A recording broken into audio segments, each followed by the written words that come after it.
우리 오늘 함께 나눌 말씀은 요한복음 19장 23절에서 30절 말씀입니다. 우리 본문을 한번 교독해 보겠습니다. 군인들이 예수를 십자가에 못 박고 그의 옷을 취하여 네 깃에 나눠 각각 한 깃씩 얻고 속옷도 취하니 이 속옷은 호지 아니하고 위에서부터 통으로 짠 것이라. 군인들이 서로 말하되 이것을 찢지 말고 누가 얻나 제비 뽑자 하니 이는 성경에 그들이 내 옷을 나누고 내 옷을 제비 뽑나이다 한 것을 응하게 하려 함이로라. 군인들은 이런 일을 하고 예수의 십자가 곁에는 그 어머니와 이모와 글로바의 아내 마리아와 막달라 마리아가 섰는지라. 예수께서 자기 어머니와 사랑하시는 제자가 곁에 서 있는 것을 보시고 자기 어머니께 말씀하시되 여자여 보소서 아들이니이다 하시고 또 그 제자에게 이르시되 보라 내 어머니라 하신대 그때부터 그 제자가 자기 집에 모시니라. 그 후에 예수께서 모든 일이 이미 이루어진 줄 아시고 성경을 응하게 하려 하사 이르시되 내가 목마르다 하시니 그의 신포도주에 담긴 그릇이 있는지라. 사람들이 신포도주를 적신 해면을 우슬초에 모여 예수의 입에 대니 예수께서 신포도주를 받으신 후에 이르시되 다 이루었다 하시고 머리를 숙이니 영혼이 떠나가시니라. 아멘. 목마르다 다 이루었다 이런 제목으로 이 말씀을 아침에 나누어 보도록 하겠습니다. 여러분 가상 칠언이란 말을 들어보신 적 있으십니까?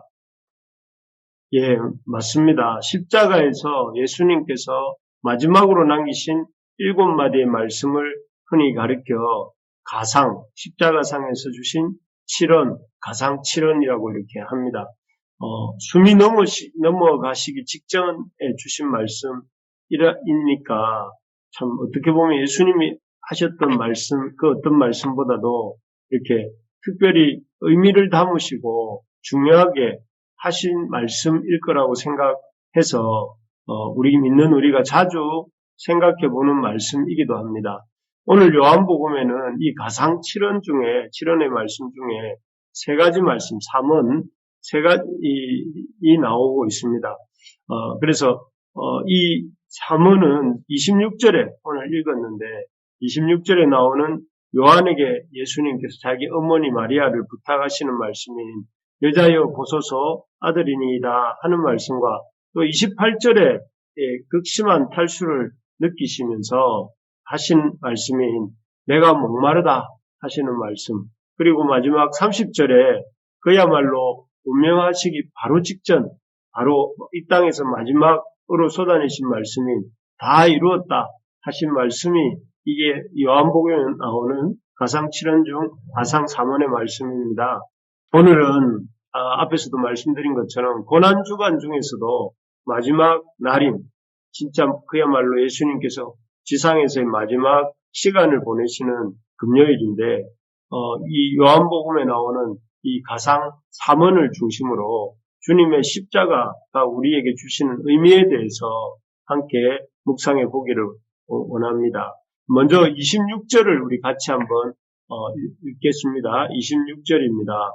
예수께서 자기의 어머니와 사랑하시는 제자가 곁에 서 있는 것을 보시고 자기 어머니께 말씀하시되 여자여 보소서 아들이니이다 하시고, 여기에 보면 예수님께서 자기가 이 땅을 떠나신 후에 십자가 지시고 운명하신 후에 홀로 남게 될 어머니 마리아를 세례 자신의 사랑하는 제자 요한에게 의탁하고 계시는 모습을 볼 수 있습니다. 지금도 그렇죠. 지금도 복지제도가 잘 되어 있는 지금도 그렇지만 복지제도가 거의 없었던 20세기 고대에 20세기 전 2000년 전 고대에서는 이렇게 이 고아나 이렇게 나그네 또 그리고 과부 이렇게 남편이 없는 사람은 참 고생을 많이 했던 것 같습니다. 그래서 지금 마리아는 남편도 일찍 여의었고 또 무엇보다 이제 그 남편처럼 의지했던 장남 예수님도 이제 곧 돌아가시게 될 그런 처지에 있었습니다. 그래서 홀로 된 여성으로서 살아가는 것이 쉽지 않은 순간이었습니다. 그래서 사실 성경에 보면 이렇게 과부와 고아와 나그네들에 대해서 항상 이렇게 사회가 배려할 것을 이렇게 계속 신명기나 레위기의 율법에서 반복해서 후렴처럼 이렇게 후렴 노래 부르면 계속 나오는 후렴처럼 말하고 있지 않습니까? 그런 딱한 처지에 자신이 이렇게 죽고 나면 딱한 처지에 놓이게 될 어머니 마리아를 예수님께서 이렇게 몰라라 하시지 않고 사랑하는 제자 요한에게 당부하고 있는 모습이 이 말씀입니다.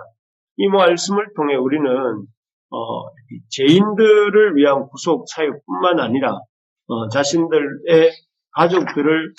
가족들을 돌보는데도 끝까지 최선을 다하시는 예수님의 모습을 이렇게 볼 수가 있습니다. 보통 신앙인들이 주의 일을 한다 하면서 그 가족들이나 집안일을 돌보지 않는 경우가 많았습니다. 지금도 뭐 없지 않을 텐데 그런데 주님께서는 일찍부터 이렇게 어머니 마리아를 포함해서 가족들을 이렇게 돌보시는 일을 소홀히 하지 않으셨던 것 같습니다. 그래서 정말 이 하시는 일들 속에서 사역 속에서 어머니 마리아와 함께 하셨을 뿐만 아니라 때로는 그 나중에 보면 예수님 부활하신 이후에 동생 야고보 같은 사람은 그 부활하신 예수님을 만난 후에 예루살렘 교회의 최고 영적 지도자가 되어서 교회를 이끌어가는 데까지 나아갔던 것을 보면 예수님께서 가족들에게 특히 동생들이나 어머니에게 이렇게 소홀히 하지 않았다 하는 것을 볼 수가 있습니다. 우리가 참 교회에서도 잘해야 됩니다. 하지만 동시에 우리 가족들에게도 예수님이 십자가상에서 마지막으로 자신의 어머니 마리아를 돌아보셨던 것처럼 끝까지 돌아보셨던 것처럼 우리도 우리의 믿음의 가족들뿐만 아니라 우리의 혈육의 가족들에 대해서도 신앙심을 가지고 또 이렇게 책임감을 가지고 잘 돌아볼 수 있기를 소망합니다. 믿지 않는 가족들에게 관심을 갖고 그들에게 필요를 채우고 또 그들과 이렇게 소통하면서 그들을 잘 돌아보는 이런 우리가 될 수 있기를 이 고난주간을 기점으로 그렇게 될 수 있기를 소망합니다. 두 번째로 보면 오늘 본문에서 예수님께서 십자가상에서 두 번째로 남기신 말씀이 나오는데요. 우리 28절인데 28절을 제가 한번 읽어드리겠습니다. 그 후에 예수께서 모든 일이 이미 이루어진 줄 아시고 성경을 응하게 하려 하사 이르시되 내가 목마르다 하시니 이렇게 말씀하십니다. 내가 목마르다. 사실 우리에게 예수님은 좀 주님이시다 보니 우리가 예수님을 주님이라고 부르고 또 그리고 예수님을 이렇게 말씀을 듣고 배움을 받다 보니 우리는 은연중에 예수님을 아주 신성시하는 그런 경향을 갖고 있는 것 같습니다. 그래서 예수님이면 당연히 뭐 이런 생각들을 하고 있는데요. 그런데 사실 예수님은 신적인 이런 본성도 가지고 계시지만 동시에 방금 읽은 것처럼 이 땀과 피를 흘리고 나시면 탈수증이 나셔서 극심한 목마름을 느끼시는 우리와 똑같은 인간이시다 하는 것을 이렇게 똑같이 분명히 보여주는 것을 볼 수가 있습니다. 정말로 예수님은 우리처럼 여러분들 오늘 금요일쯤 되니까 한 주간의 피로가 와서 피곤하지 않아요. 피곤하지 않습니까? 또 이렇게 피곤해 하시고 예수님도 우리처럼 피곤해 하시고 또 때가 되면 이렇게 밥 때가 되면 뭔가 밥을 먹고 싶은 그런 육신의 배고픔도 아시고 또 십자가를 앞두시고는 땀방울이 핏방울이 되도록 하나님의 뜻을 구하면서 그러나 두려움을 동시에 느끼면서 이렇게 기도하실 수밖에 없는 그야말로 우리와 똑같은 이 인성을 가지신 분이 우리 주님이시다 하는 것을 보게 됩니다. 그래서 목마름도 느끼고 계시는 거죠. 그래서 히브리서 4장 15절, 16절은 이렇게 말씀하십니다. 우리에게 있는 대제사장은 우리의 연약함을 동정하지 못하실 이가 아니요 모든 일에 우리와 똑같이 시험을 받으신 이로되 죄는 없으시니라. 그러므로 우리는 긍휼하심을 받고 때를 따라 돕는 은혜를 얻기 위하여 은혜의 보좌 앞으로 담대히 나아갈 것이라 이렇게 말씀합니다. 여기에 보면 예수님이 우리와 똑같은 인성을 가지시고 똑같은 시험을 겪으신 분이다 이렇게 말씀하십니다. 우리와 똑같이 피곤함도 지침도 또 이렇게 배고픔도 목마름도 느끼는 그런 이런 다 똑같이 느끼시는 분이시다 하는 것입니다. 그래서 우리의 그런 연약함의 문제들, 지치고 힘들고 또 이렇게 배고픔과 목마름과 두려움을 느끼면서 주님 앞에 나아갈 때 그것을 동정하십니다. 같이 느끼십니다. 그리고 때를 따라 도와주실 수 있는 분이시다 하는 것을 이렇게 말씀하시죠. 할렐루야. 그렇습니다. 정말 그렇습니다. 주님은 우리의 연약함과 우리의 그로 인한 어려움들을 다 아십니다. 그렇게 우리가 어려움을 겪을 때 왜 나에게만 이런 어려움이 있는가 말하면서 뒤로 물러나거나 교회와 주님을 등지지 말기를 바랍니다. 나만 이렇게 어려운가? 왜 주님은 나의 이 어려움을 몰라주는가? 왜 교회는, 왜 다른 이들은 나의 어려움을 몰라주는가? 하고 뒤로 물러가고 주님을 등지지 말기 바랍니다. 오히려 그 문제를 들고 이렇게 주님 앞에 나와서 기도의 자리로 나와서 주님 앞에 그 문제를 내려놓고 이렇게 기도할 수 있어야 되겠습니다. 바라는 것은 이번에 고난주간을 기점으로 시작한 이 기도를 참 계속해서 이 기도의 자리에 나올 수 있기를 바랍니다.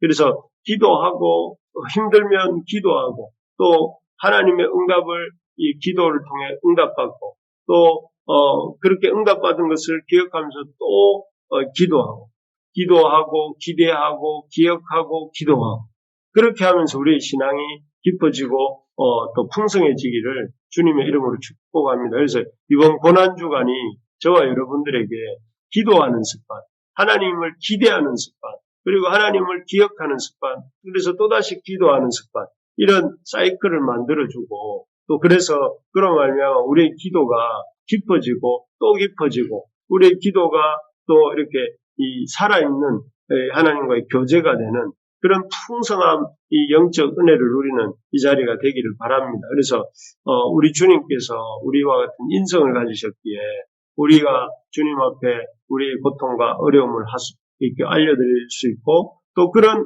고통과 어려움들에 대해서 주님이 이 도움의 손길을 베풀어 주시고 또 이를 통해서 우리의 믿음이 깊어지고 더 깊은 신앙의 자리로 나아가는 우리가 되게 하여 주시는 것이죠. 마지막으로 주님께서 이 가상 3원으로 요한복음에서 주신 말씀은 30절입니다. 우리 30절을 같이 한번 읽어보겠습니다. 예수께서 신포도주를 받으신 후에 이르시되 다 이루었다 하시고 머리를 숙이니 영원히 떠나가시니라고 되어 있습니다. 여기에 보면 뭐라고 되어 있습니까? 마지막 말씀이 다 이루었다 이렇게 말씀하셨다고 되어 있습니다.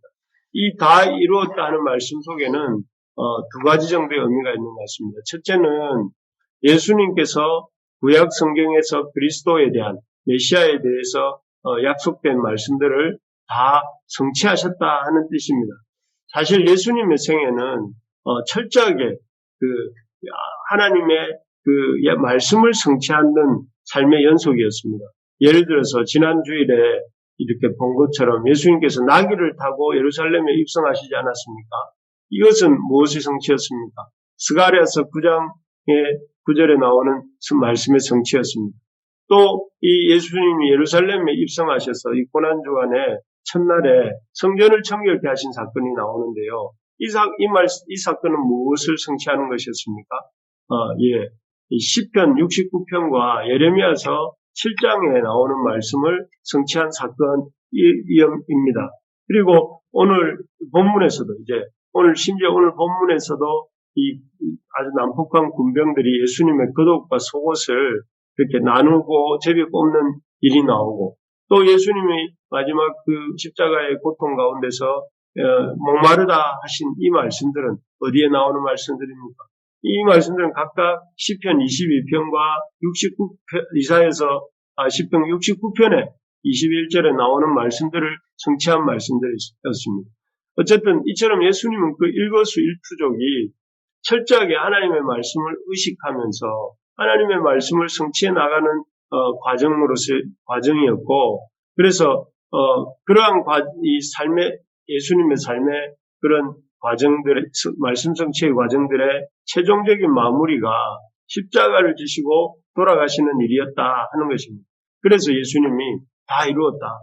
나에게 주님 하나님께서 나에게 맡기신 그 말씀의 성취의 사명을 다 감당했다 이렇게 말씀하고 계신 것입니다. 참 놀라운 주님의 순종이 아닐 수 없습니다. 참 이 첫사람 아담은 불순종으로 이렇게 슬픔의 또 죄의 조상이 되었지만 사실 예수님은 이런 철저한 순종의 삶을 통해서 이런 둘째 아담이 되시고 우리의 그런 어떤 이 생명과 구원의 길을 여시는 그런 분이 되시지 않습니까? 우리가 참 이런 주님의 순종에 대해서 주님의 다 이루었다 하시기까지 하시는 순종에 대해서 우리가 감사하면서 동시에 그러한 주님의 순종 앞에서 우리도 닮아가는 우리가 되기를 소망합니다.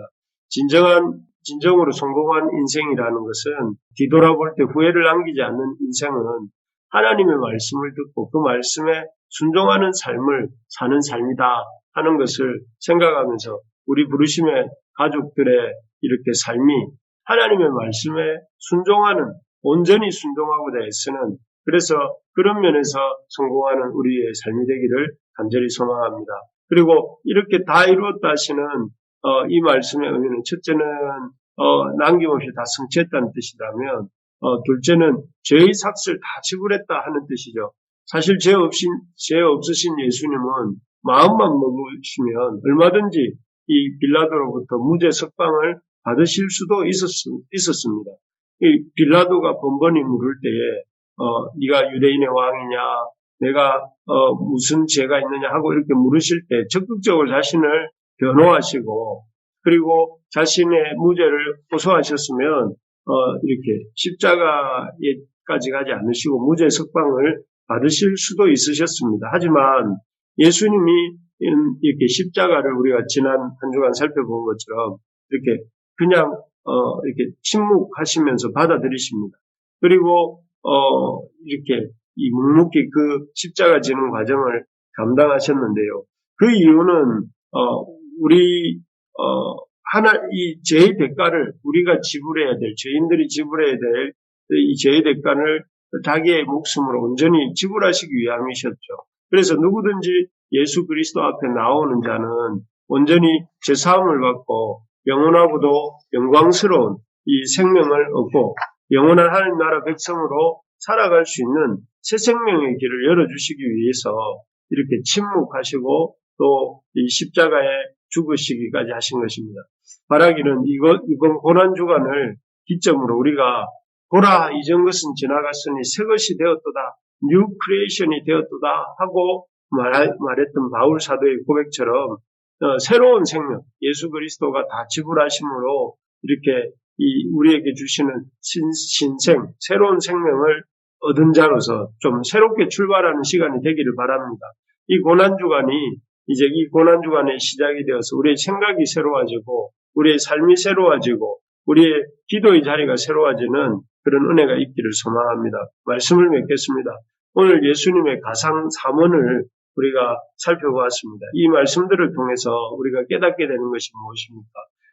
우리가 끝까지 자신의 예수님이 그러셨던 것처럼 우리가 우리 자신의 가족들을 이렇게 돌보고 돌아볼 수 있는 자가 되어야 된다 하는 것이죠. 둘째는 예수님이 이렇게 목마르다, 인성을 가지시고 목마르다 하신 것을 통해서 우리의 연약함을 동정하시고 또 우리가 부르짖을 때 도와주신다 하는 것을 보았습니다.